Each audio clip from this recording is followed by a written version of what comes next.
Namaskar. In today's session, we are fortunate to have Mr. Ravi Singh, founder of Speaking Tiger Books, and he's one of the pillars of publishing industries in the country. If you remember, in 1985, Penguin India started in India.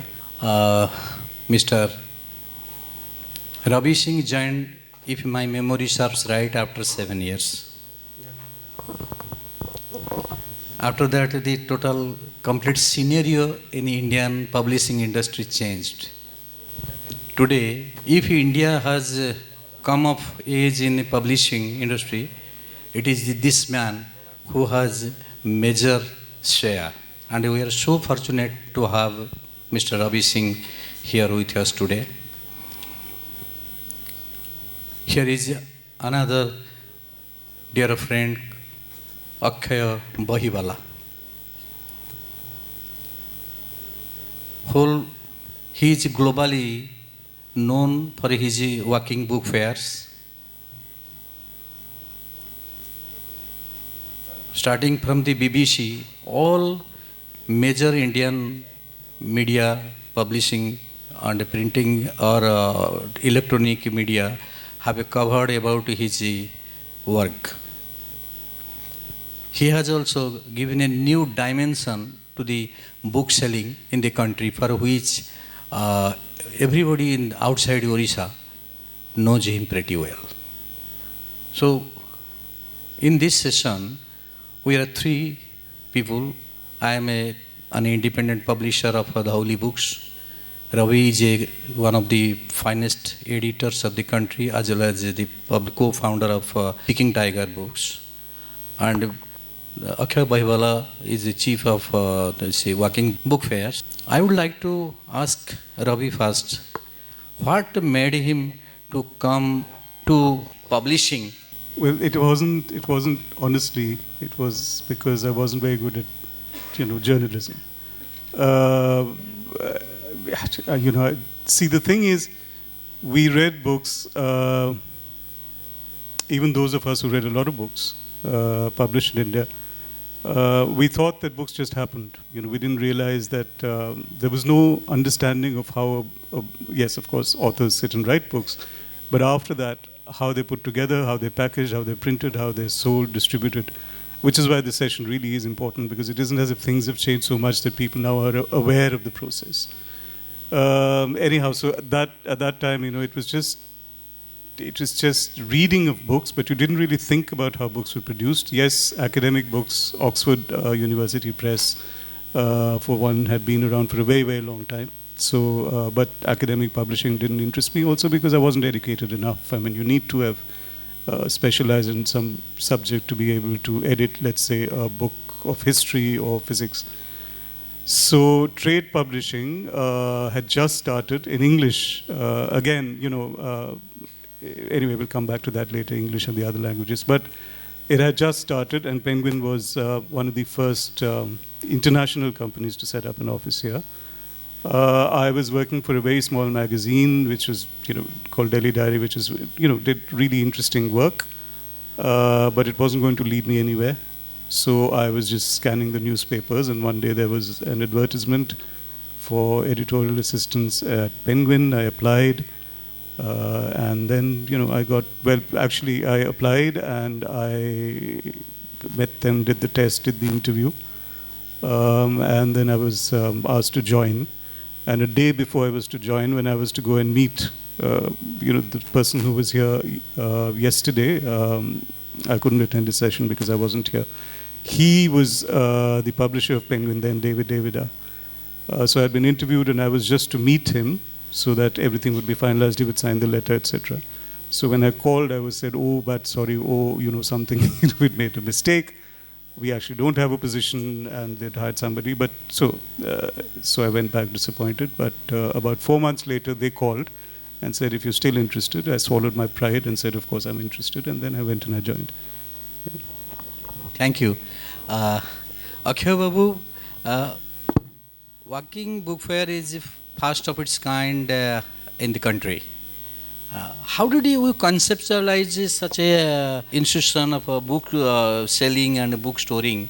Can you just tell us the beginning journey? Go to schools and universities.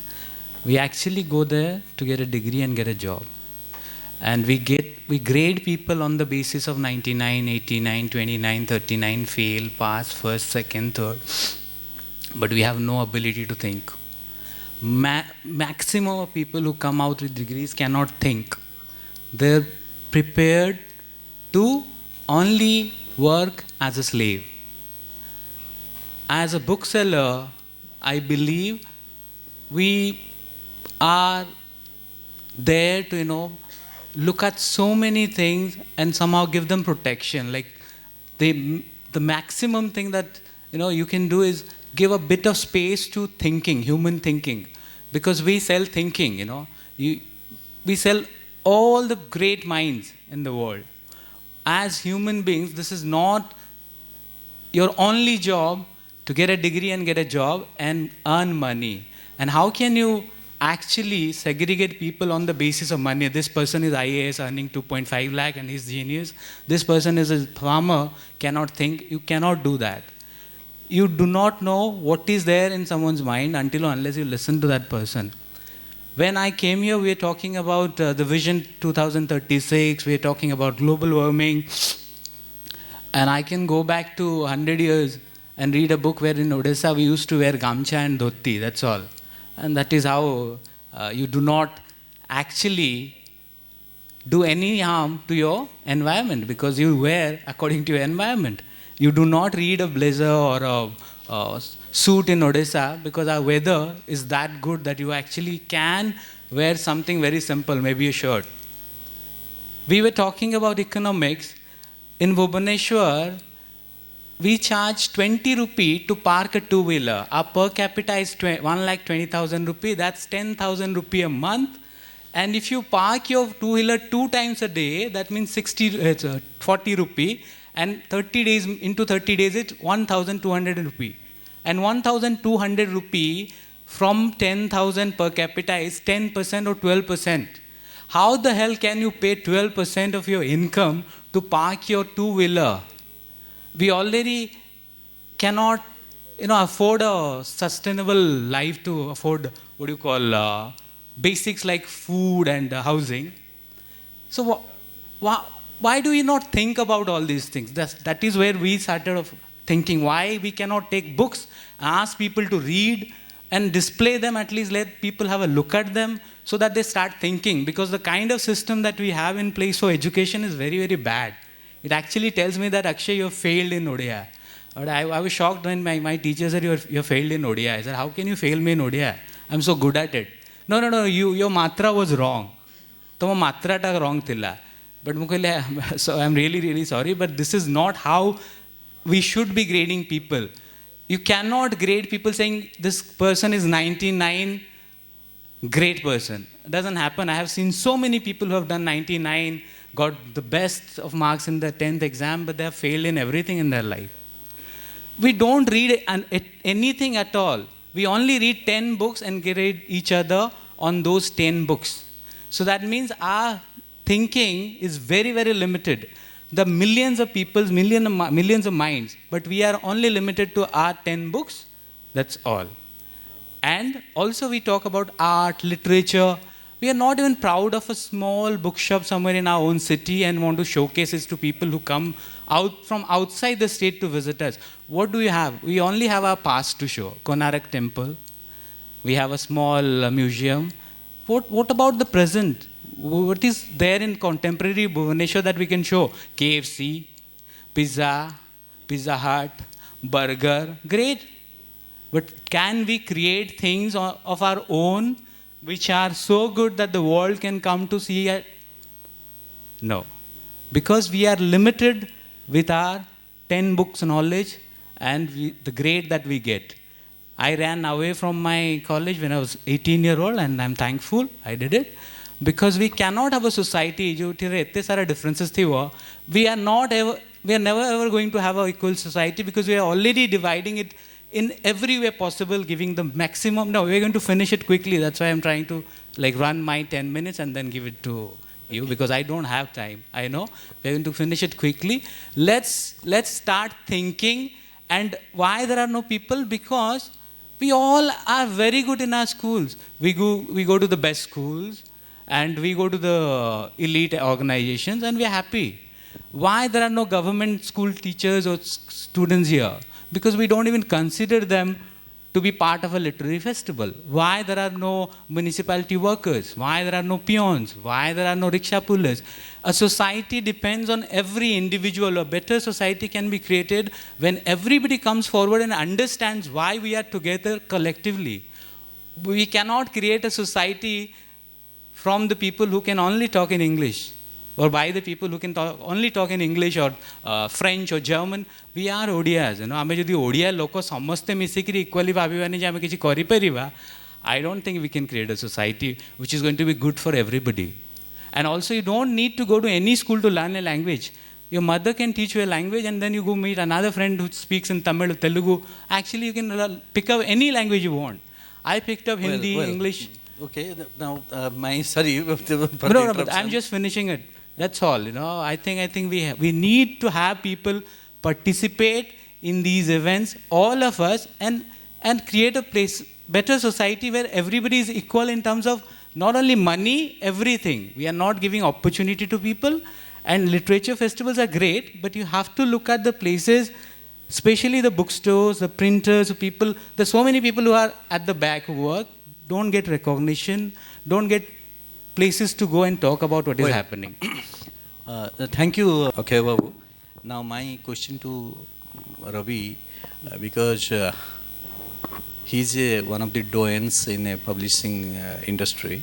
You have been participating in so many festivals around the country and internationally also.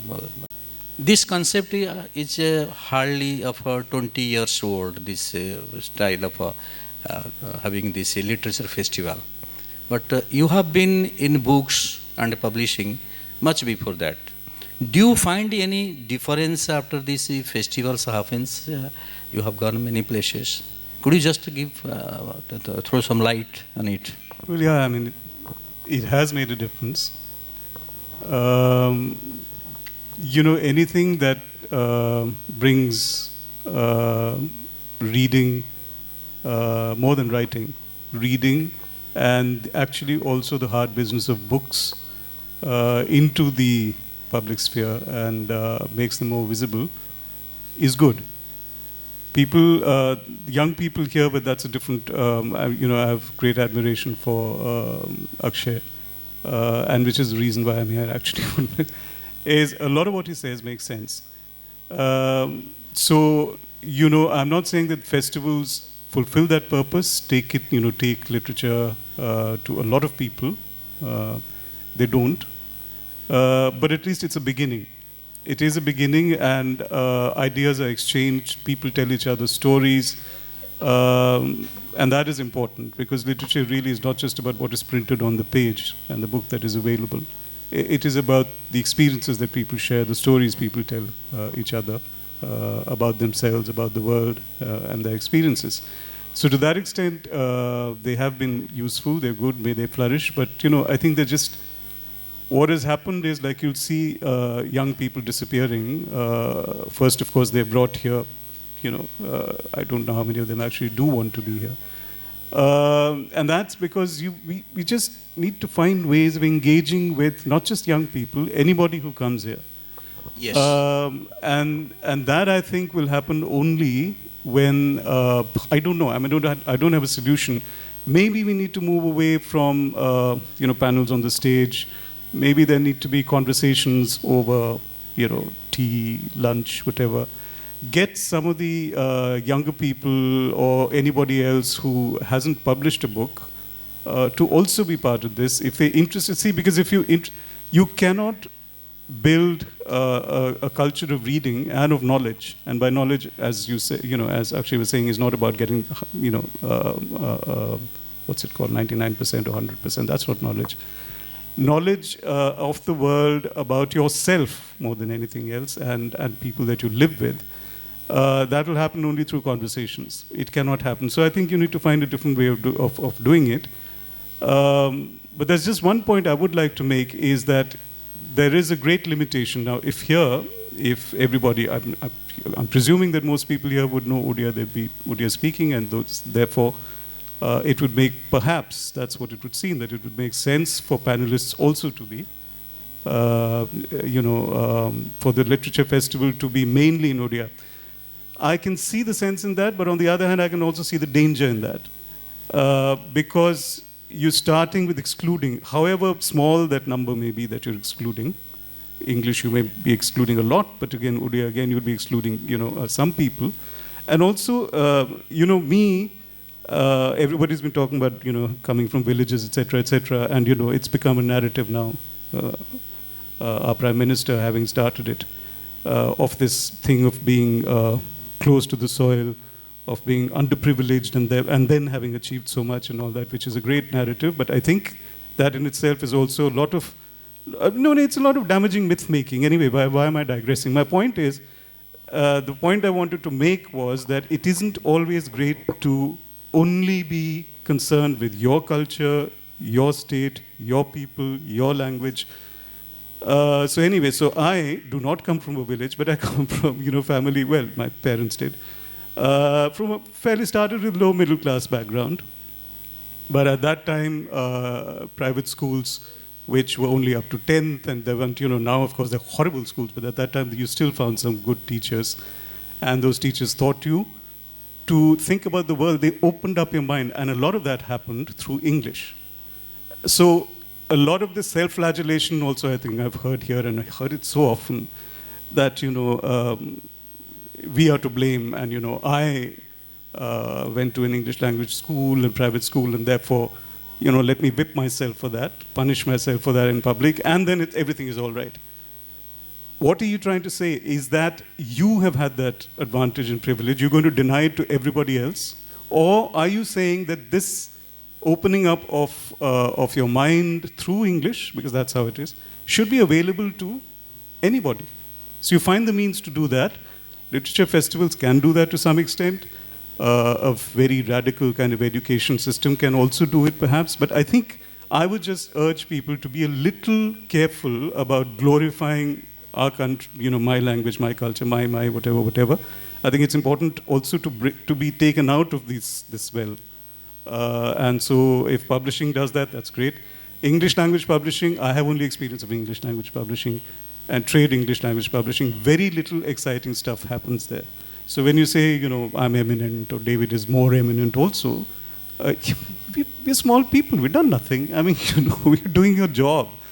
Sometimes we bring interesting work to people, and that really should be our main goal. But our goal is also to sell books, because how are you going to sustain anything unless it is kind of profitable? So, there are many things to discuss, and festivals make that possible, but I think festivals need to change a little. I don't know how it will happen, but people like, you'll have to think of it, and, I'm sure some kind of solutions will emerge. Thank you. Yeah. Thank you, Ravi. Now my next question to our Akshaya Babu.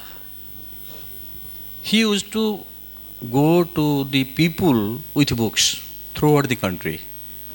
In Odisha, in various districts, as well as to other parts. He has covered through all the states of the country.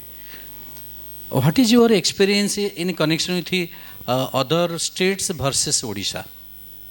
So, altogether, in my last 8.5 years, we have traveled 35,000 kilometers. We have covered all the districts of Odisha thrice, and traveled 21 states of India twice. None of my Odia people know this, but we have traveled a lot with books. 2 book vans and 1 book truck we took around all these places. If you look at the diversity of economics also, so Bombay, people can spend 500 rupee with no problem and buy a book. That was a certain section of Bombay. But if you go to Mayurbhanj, Koranjia, which is my primary school place, I started my primary education from Korangia. Of course, people cannot afford to buy a book of 500 rupee. Yes, there are officers posted, there are businessmen who are there, but majority of the people cannot afford it. And the interesting thing is, they have never seen these books. For instance, if you ask Fyodor Dostoevsky in Korangia, maybe some lecturer knows, but why would anybody else know about it? Forget about Dostoevsky. You ask any other Odia writer also, have they heard of them? They would say no. And when you go to a small tribal village and park your vehicle and display your books, actually people have a problem saying, why are you taking our space? This is where I used to sell brinjal. But I also completely agree, because this is his place. He's been selling brinjal there for a long time. And suddenly I come out from nowhere and start selling books. Teachers ask me, so why do you do this? And I always ask the teachers, so you don't read? No, where do we get the time? We have so much work to do. I have stopped reading long time back. But this is very sad. Most of the teachers that you meet in Odisha or do a survey actually do not read. And this is a fact in almost all the states in India, except the elite schools, Sai International, KIT International, so and so. There they have a library, they read, and most of the village schools are limited to 2 rooms. That's the entire school. I went back to my primary school, which I used to go when I was 9 or 7 year old in 88, 89. It's almost the same. Even today, after so many years, after so many good work by my dear Chief Minister and my dear Prime Minister, it's still the same. Nothing has changed. Where are the libraries? How can even people buy books when our per capita is 1,20,000 rupee? That means every day, if you divide 12,000 rupee into what? So 10,000 rupee into 30 days is 300 rupee a day. When your book is 300 rupee, so you want your father to buy a book for you and not get food to the house for 2 days. That is not going to happen. You look at the rural Odisha. What are the income sources of people? Very small. And this is almost... Let us talk about Bhubaneswar also. Yes. Okay, let's talk about Bhubaneswar. We have a bookshop in Bhubaneswar, which is popularly known as Walking Bookfairs to so many people on social media. We have around 12,000 followers on almost all the platforms. I've been covered by almost all the newspapers, Discovery, BBC. But how many people come to my bookshop? I think I sell around 2 lakh rupee a month. That's the sale. So out of that, my profit is around 25,000 rupee, because I give a lot of discount. And then, how do you survive as a bookseller? A lot of writers complain, especially the elite writers who already got a job of some officer or whatever. They say, I make a very little money selling books. But perhaps you have never tried selling books actually. When you sell books, you make really, really bad money. And if you work in a bookshop, which I have done in my life also, your salary is so small that you cannot buy a condom. Why I am saying condom? Because a lot of people again talk about, oh, why are you not using these things? These are privileged things, You work as a bookseller, your salary in India, the average salary is 10,000 rupee in 2022. In Bangalore, one of my friends who works as a bookseller today gets 14,000 rupee. 14,000 rupee in Bangalore is what? Like a monkey salary maybe. The monkey can earn more. If he jumps on the road, this monkey is going to earn more. And we talk about literature, equality. So we have to understand how are we treating the people who are the custodians of our art, culture. They are the custodians, They work as booksellers the entire life and get 10,000 rupee, 12,000 rupee, and people actually make fun of them, laugh at them. I have never met writers who have become friends with booksellers, because they think, these are just booksellers, they cannot be our friends. This is below our social category or whatever. But I think it's time that these kind of festivals can actually bring people together, when they can talk to each other, feel bad about it. I really love to hurt people. When I talk, I really want to hurt people. Otherwise, how can you make them understand that there is something wrong? People say, no, you cannot hurt people. I say, but I'm not hurting, they are hurting themselves, not paying well. But here I just want to tell you that when you are telling that people are not buying the books in Bhubaneswar, we have almost a half dozen of book fairs throughout the year happening, and we see a lot of people go there. What is it really? So the bookstores in Bhubaneswar book fair hardly make a profit. Manu Babu knows, I have put up stalls there so many years. The stalls cost are around 5,000, 6,000 rupee. But for 10 days you put up a stall, you make less than 70, 80,000 rupee sale. That also when you take 2-3 stalls, that means you spend 15, 20,000 rupee to take a stall, your overall sale is lakh rupee. That means you make no profit. Just wait for the rains to come and destroy your books. That is what happens in Bhubaneswar book fairs. And I have stopped going to these book fairs because I feel that we talk about modernity, we talk about so many things, but our book fair actually hurts me because our book fair looks like some 1910 pandal, because it has no modern facility, it has no good tents, it has nothing. And these are the most elite people who write books, who talk about books. The Chief Minister goes and inaugurates, but the stalls look really shabby, very, very badly done. There is no modern amenities, there is no drinking water, there is nothing. And everybody is fighting to come and sit here and talk about it. And because Manu Babu knows very, very clearly that everybody wants to be on the dais and talk about literature hours and hours. And that's all. Year and year after, I have seen it. Yes, please. I think there's a lot that is wrong. But what is this going to achieve? To say that everything is wrong. I think let's find some solutions. We may not be able to, but it has to begin, of course, with the governments.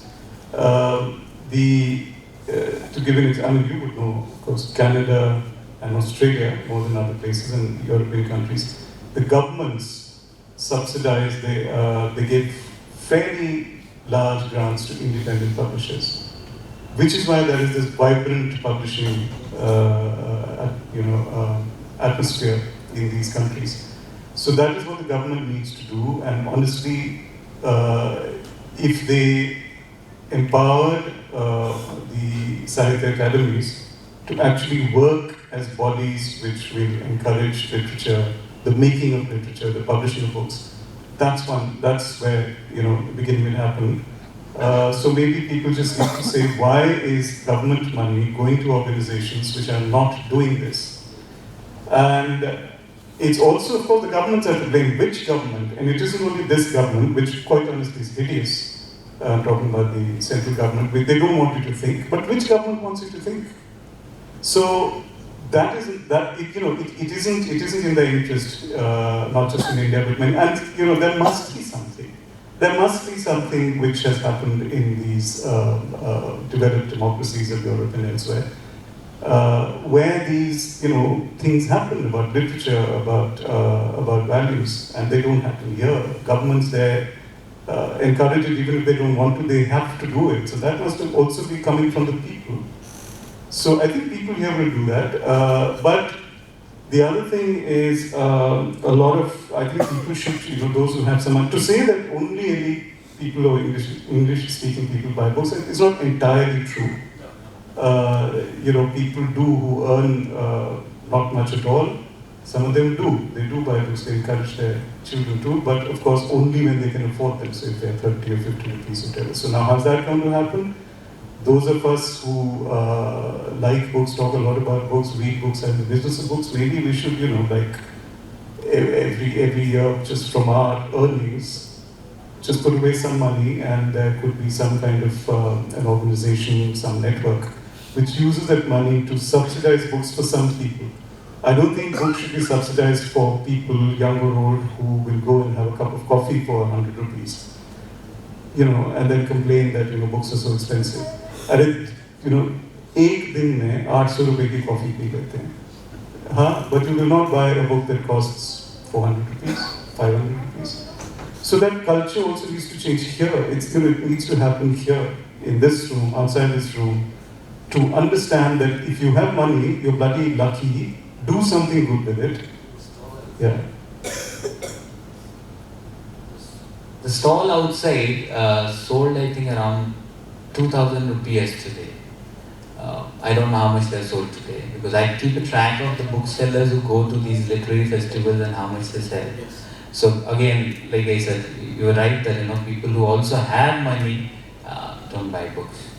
It's actually very sad that in your own city you spend 10,000 crore, 2,000 crore, 1,000 crore for sport. But in Odisha, we have never spent 500 crores for any kind of literary promotion, or even 100 crores. Okay, I think we spend very little towards our literary events. Even the government spends very, very small. That's why, because Which government spends? nothing, and also we don't talk about it. The thing, why I want to talk about it, when you talk only you know. We don't know about it actually. Okay, let me tell you, add this.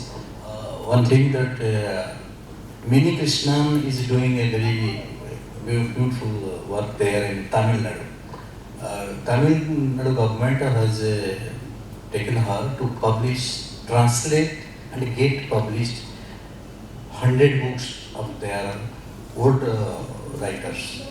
So government is taking initiative to get it translated, edited, published, distributed, all these things.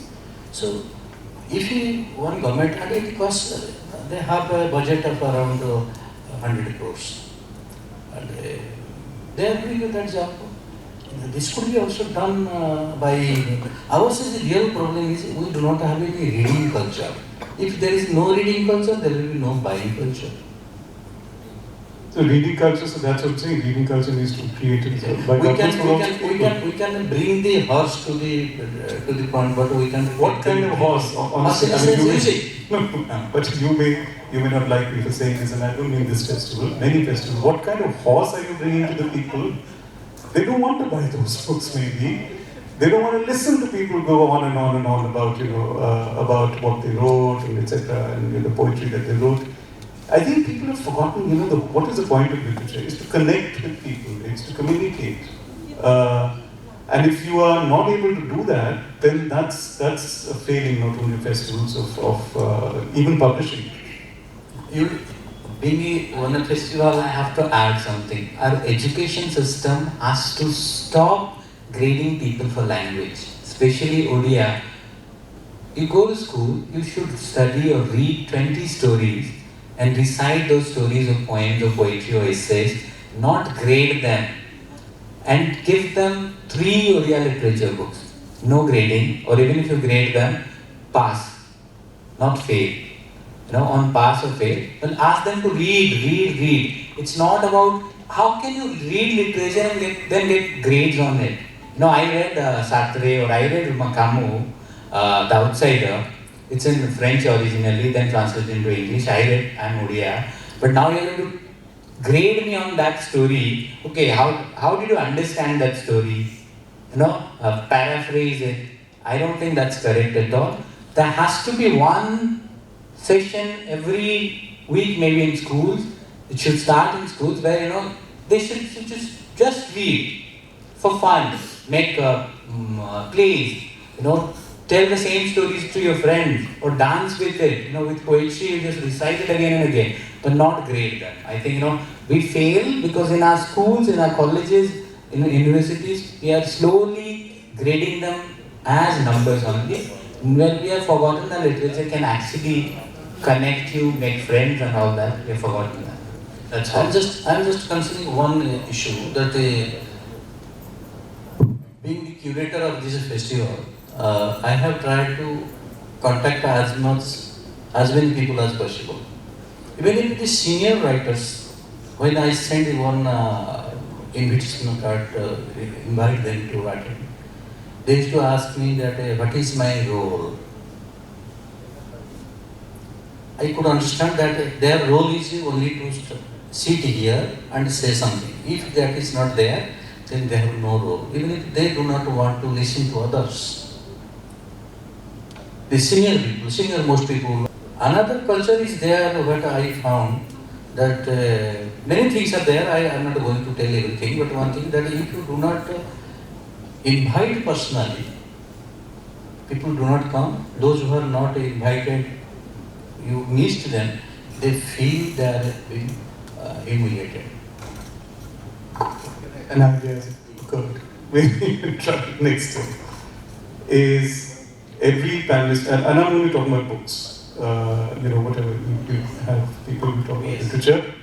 I think have a session, if not more than one session, actually have the entire festival, where all the panelists will speak about a book which is not theirs, which they think is great, a writer who is not themselves, who should be read. And maybe have a lottery system where those who are, in the audience, 10 of them or 5 of them whatever, will also come up and talk about their favorite book, their favorite writer. Maybe if people didn't get a chance to talk about themselves and their work a lot, something positive will emerge and conversations will happen and stories will be told and a culture, I suppose. Otherwise, what's the point, if, unfortunately, perfect. But, let's say some great author comes and talks about himself and he's interviewed for being himself and for writing, or Katseya or somebody. I don't know what that achieves, and people should just go and read his or her book. That should be enough. The writer's responsibility is to write books, and also, I think, to extend that, to bring stories and books to people, not necessarily only theirs. Maybe we could try that. Maybe we should ask some, all these fat cats, if not the government, to fund such a festival. A year. We are actually running out of time because we are very much already late, and the next session is going to happen. Now I will just take 10 minutes to the audience if anybody has any question. I really appreciate the point that we can keep on dreaming till the cows come home, but nothing is going to happen. So we will have to fix it somehow, or try to do the small little things which have got chances of fixing it. Okay. And but it's also the problem of the ecosystem. The ecosystem is that reading habits are going down, number one. Number two, free PDF copies are available. Okay, so someone thinks that why should I spend 500 rupees, it is available. And if I am going to consult 5 books of the similar nature, it is better to skim through those 5 books. So, but these are the problems, but I will have to contend with these problems. And but this is also a secret which I have not been able to unravel about Bookseller festival. This is typical of Bookseller. So the question is,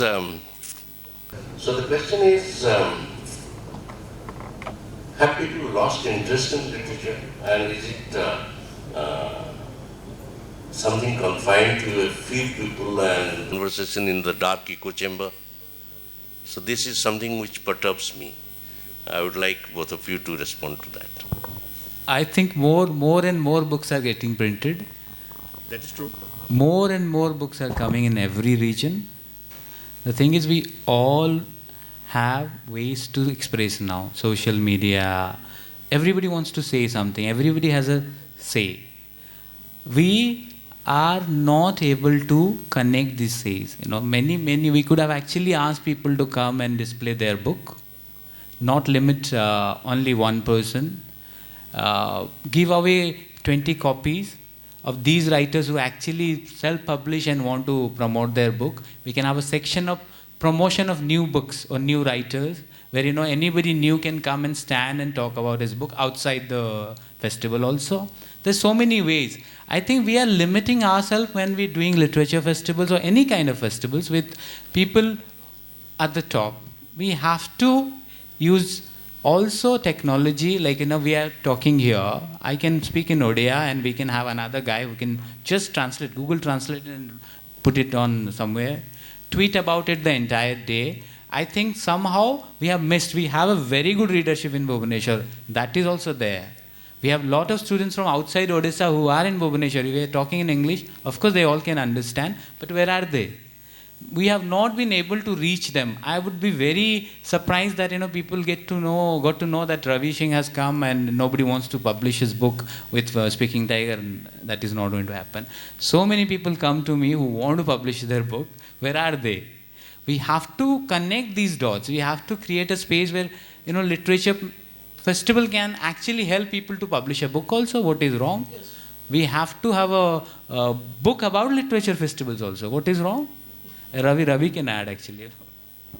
No, yeah, of course. I mean, a lot of them will not be read even, won't be published, but that's the way it is because we have only so much time. And a lot of writing is not good. But that's all right.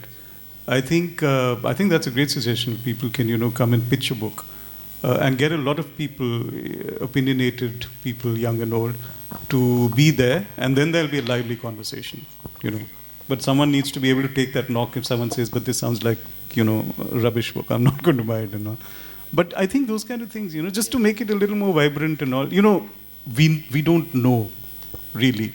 But all that goes into putting a festival together, it's not easy. So I'm sure you struggle every year to do it, but you do, and I think that in itself is something. As you're saying, that in itself is an intervention, however small an intervention. Now it's only about saying, okay, what more can we do with it? Thank you, Ravi and Akshaya, Bahibal. Thank you, everybody, for giving patient listening. Thanks to these sponsors, those making us as more clear and to giving a financial support so that we could do it for the last 7 years. And this year, proudly, we are having an associate sponsor as Indian Oil, Shale, Nalco, Union Bank of India, and at the same time, OHPC. Thank you once again from the behalf of the Dhauli Review Trust for making us more profound on this event.